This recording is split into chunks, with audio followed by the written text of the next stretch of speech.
U.S. House to vote next week on releasing Epstein files after explosive documents link Donald. You won't believe this, but next week the U.S. House is voting on releasing all those secret Jeffrey Epstein files. It all kicked off when new Rep. Adelita Grijalva signed the discharge petition, hitting the magic 218 signatures and forcing Speaker Mike Johnson's hand, even though he hates the idea. Some Republicans like Don Bacon are jumping on board despite the pushback. That's wild, right? This could finally spill the beans on Epstein's shady network, but it'll still need Senate approval and the president's okay. Trump's already calling it a hoax.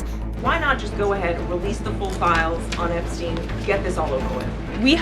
This administration has done more with respect to transparency when it comes to Jeffrey Epstein than any administration ever.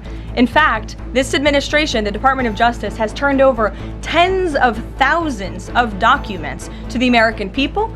We are cooperating and showing support for the House Oversight Committee. That's part of the reason you are seeing these documents that were released today, because of the House Oversight Committee's and Republicans' efforts to get these out to the public. This administration also moved, the Department of Justice also moved to unseal grand jury testimony, which we know, unfortunately, a judge declined those requests.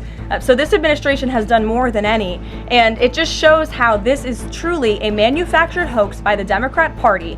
For now, they're talking about it all of a sudden because President Trump is in the Oval Office. But when Joe Biden was sitting in there, the Democrats never brought this up. This wasn't an issue that they cared about because they actually don't care about the victims in these cases. They care about trying to score political points against President Trump, as we have, of course, seen with this government shutdown. And this entire thing, again, it's not a coincidence to the American people at home. There are no coincidences in Washington, D.C. And it is not a coincidence that the Democrats leaked these emails to the fake news this morning ahead of Republicans reopening the government. This is another distraction campaign by the Democrat and the liberal media, and it's why I'm being asked questions about Epstein instead of the government reopening because of Republicans and President Trump. But given your interest in transparency, Caroline, why are White House officials then meeting with Representative Boebert in an effort to try and get her to not sign this petition calling for the release of the files? Doesn't it show transparency that members of the Trump administration are willing to brief members of Congress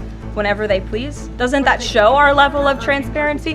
Doesn't that show the level of transparency when we are willing to sit down with members of Congress and address their concerns? That's a defining factor of transparency. Having discussions with members of Congress about various issues, and I'm not going to detail conversations that took place in the Situation Room in the press briefing room.